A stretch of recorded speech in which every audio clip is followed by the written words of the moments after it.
নমস্কার বন্ধুরা, আমি শিবানী। আশা করবো আপনারা সবাই ভালো আছেন এবং সুস্থ আছেন। আজ আমার ইউটিউব চ্যানেলে আপনাদের সাথে শেয়ার করবো এই তরা মাছ রান্না কিভাবে করতে হবে। আর এখানে দেখেন আমি 500 তরা মাছ নিয়েছি। আর তরা মাছগুলো এত বড় যে তিনটেতে 500 হয়ে গেছে। তো এখানে এই তরা মাছ এক একজনে বলে, কেউ বলে বাগাল তরা, কেউ বলে প্যাকাল তরা। তো আমরা প্যাকাল তরা মাছই বলি, কিন্তু এটা বড় সাইজের। আর মাছগুলো অনেক কালো ছিল। এটা আমি একটা ইটের মধ্যে ঘষা দিয়ে মাছের আঁশগুলো পরিষ্কার করেছি এবং মাছটা খুব সুন্দর ঘষে একদম সাদা করে নিয়েছি। তো এই মাছগুলো আমি ধুয়ে পরিষ্কার করে নিয়েছি, কিন্তু কাটিনি, যেহেতু আপনাদেরকে হয়তো কেটে দিলে অনেক সময় চিনতে অসুবিধা হতো, যার জন্য গোটা রেখে দিয়েছি। তো মাছগুলো আমি কেটে নিয়ে আপনাদেরকে দেখাবো। তার আগে আমার পুরনো বন্ধুদের কাছে অনেক অনেক ধন্যবাদ আমার পাশে থাকার জন্য।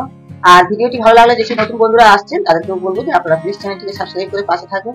নতুন বন্ধুদেরকে বলবো যে বন্ধুরা আপনারা পুরো ভিডিওটি দেখবেন। আপনারা লাইক, অনেক সময় লাইক করেন, অনেক সময় লাইকটা ছেড়ে দেন, ভুলে যান। তো একটু মনে করে লাইকটা দিয়ে দেবেন। আচ্ছা, পুরো ভিডিওটি দেখার অনুরোধ রইল আপনাদের কাছে। তাহলে চলুন মাছটা কেটে নিয়ে আসি। তাহলে বন্ধুরা মাছগুলো আমি কেটে নিয়ে এসেছি। আর এখানে দেখেন মাছগুলো একটু ছোট বড় কাটা হয়েছে। আমি তো অনেক সময় মাছ কাটি না অনেকদিন। আর এখানে দেখেন বড় মাছটা ছিল, সেটা ডিম হয়েছে। এই যে দেখেন ডিম হয়েছে। এবার এই মাছগুলো আমি নুন আর হলুদ মাখিয়ে নেব।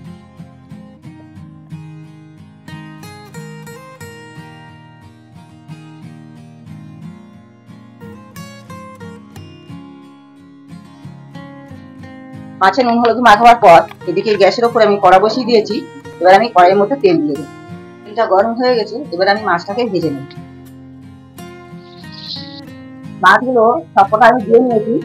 মাছগুলোকে আমি হালকা উল্টে তেলটা ভেজে নেবো।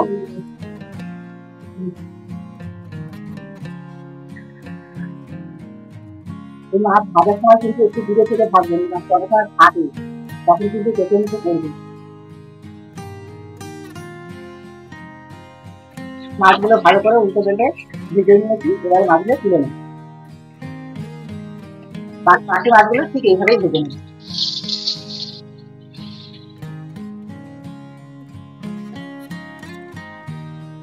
সব মাছগুলো ভেজে তুলে নিলাম।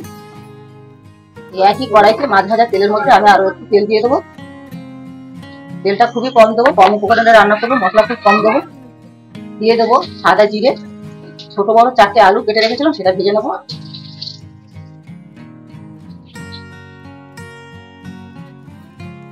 লবণ দিয়ে ভেজে নেবো।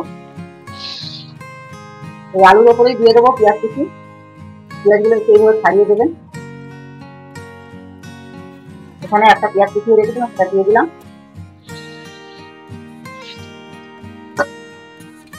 এবার এটাকে আমি ঢেকে দেবো। এবার দেখুন পেঁয়াজটাও একদম নরম হয়ে গেছে, গলে যাওয়ার মতন। আলুটাও ভাজা হয়ে গেল। তাহলে কি হয়, একটু কম মশলা কম তেলে রান্না হয়ে যায়। এবার আমি এখানে দিয়ে দেবো জিরে বাটা আর দিয়ে দেবো আদা বাটা। জিরে আদা বাটাটা দিয়ে একটু নেড়ে চেড়ে নেওয়ার পরে এখানে দিয়ে দেবো হলুদ গুঁড়ো আর দিয়ে দেবো একটু লাল লঙ্কার গুঁড়ো কালার হওয়ার জন্য। এবার এখানে দিয়ে দেবো একটা টমেটো যে আমি কেটে রেখেছিলাম, সেটা দিয়ে দিলাম। আর দিয়ে দেবো এখানে আদা আর কাঁচা লঙ্কা বেটে রেখেছিলাম। 3টে কাঁচা লঙ্কা এখানে বেটে রেখেছিলাম। ঝালটা আপনারা যে যেমন খাবেন ঠিক সেভাবেই দেবেন। আর দিয়ে দেবো লবণ। লবণটা স্বাদ মতো দিতে হবে, কারণ আমি এখানে ভাজার সময় লবণ দিয়েছিলাম, তাই এখন একটু লবণটা কম দিলাম। এবার একটু জল দিয়ে দেবো। এবার গ্যাসের ফ্লেমটা লো রেখে এবার আমি আরো ঢেকে দেবো, যাতে ভালো মতো মশলাগুলো গন্ধটা চলে যায়।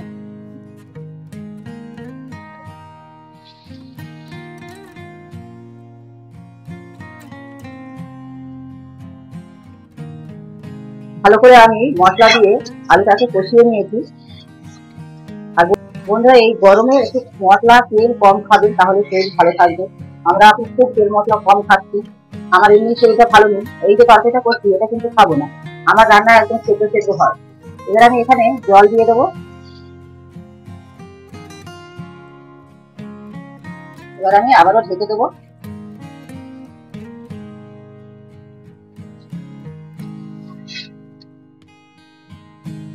আলুগুলো সেদ্ধ হয়ে গেছে, এবার আমি মাছগুলো দিয়ে দেবো।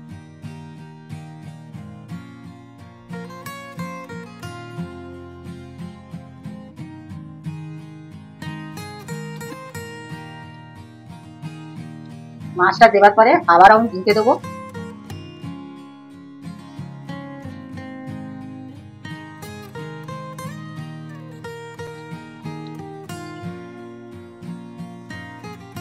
মাছের ঝোল পুরো কমপ্লিট হয়ে গেছে, গ্যাসটা অফ করে দেবো, দিয়ে একটা পাত্রেতে আমি তুলে নিই।